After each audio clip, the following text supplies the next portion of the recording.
In most cases, pelvic mass means a mass or a lump arising from the nexa, which include the fallopian tubes and ovaries. These tumors can be of three general types, which include benign, which is not cancerous, borderline, which is in between cancer and benign, and malignant, which is cancerous. If the ovarian tumor is identified on ultrasound, we usually arrange for a CT scan of the abdomen, pelvis, and chest to make sure it is not spread outside of the ovary or pelvis. MRI is usually not required as it is not helpful. Blood work in the form of CA-125 is also collected. If this value is more than the normal value, which is considered abnormal, it may be helpful in management and follow-up of patients with ovarian cancer.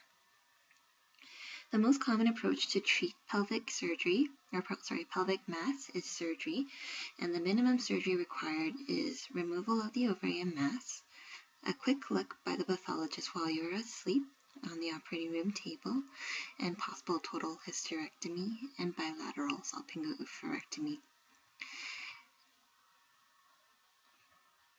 This means that the uterus, cervix, fallopian tubes, and both ovaries would be removed in the event of cancer. If there is cancer found, we offer staging surgery, which includes removal of the pelvic and para-aortic lymph nodes and omentum, which is a curtain of fat between the stomach and large bowel. Depending upon the patient's age and desire for fertility, the surgery performed could be quite different. For a pelvic mass, the surgery is usually offered by laparotomy, which involves opening the abdomen with an incision, instead of laparoscopy, which is camera surgery using small incisions. The reason that laparotomy is selected is to prevent rupture of the ovarian mass and prevent spillage.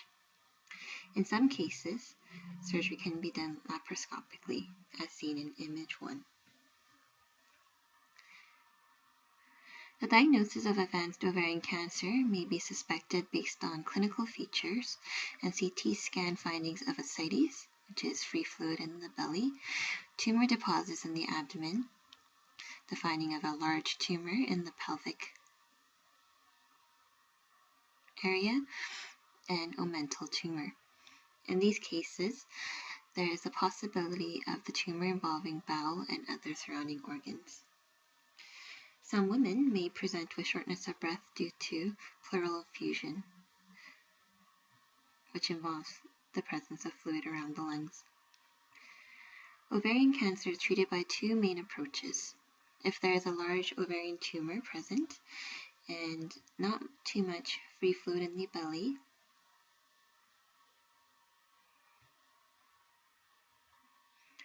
then surgery is the first choice.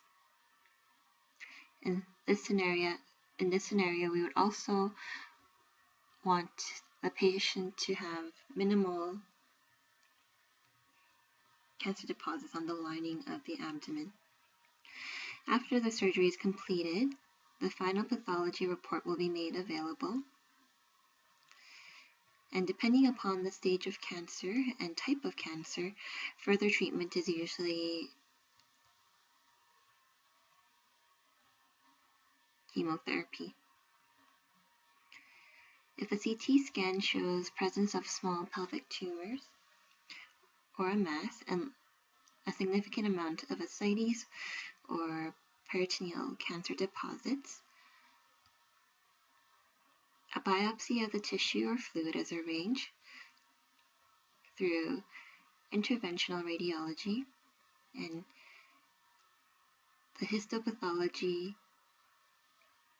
of the sample is checked to see if there's a presence of cancer cells to make a definitive diagnosis. In this situation, the woman is offered chemotherapy first before surgery to shrink the cancer cell deposits and decrease the amount of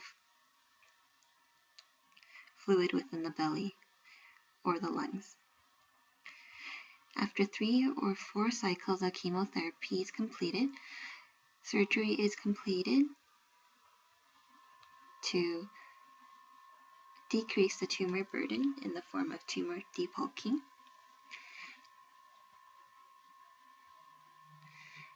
Tumor debulking includes a hysterectomy, bilateral salpingo-oophorectomy, omentectomy, removal of any visible tumor deposits, possible bowel resection, and possible colostomy, which involves a bag that comes out to the skin to collect the stool.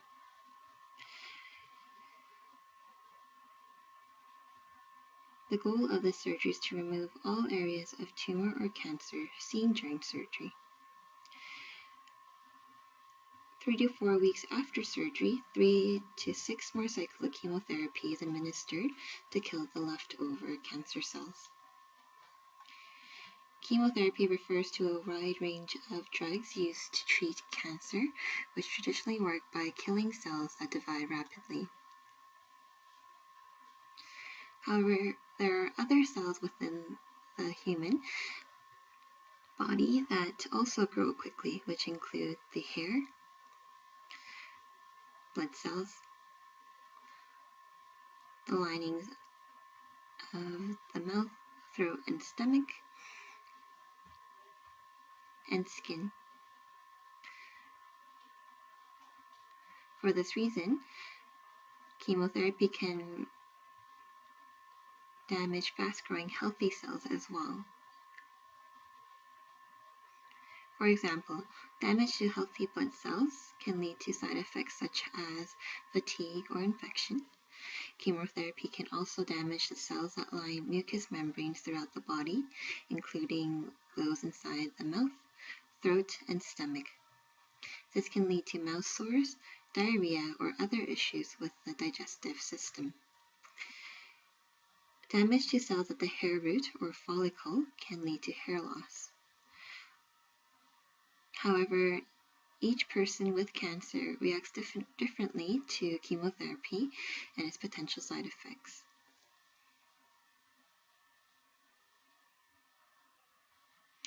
Postoperative instructions. We advise that patients avoid heavy lifting or straining while the abdominal incisions are healing, and subsequently, exercise will be increased as tolerated. The usual recovery period is between 2 to 4 weeks before a patient feels sufficiently recovered to resume the majority of their daily activities. We recommend pelvic rest, which includes avoidance of intercourse and use of tampons for 4 weeks to 6 weeks after a total hysterectomy. Some bleeding and discharge is expected, but heavy bleeding-like periods is not normal.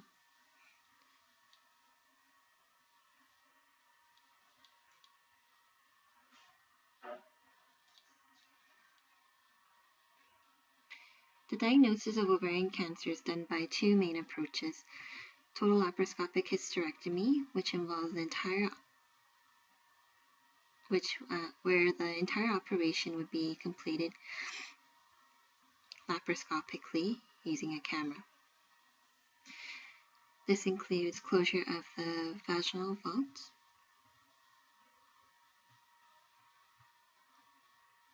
removal of the uterus, cervix, and ovaries.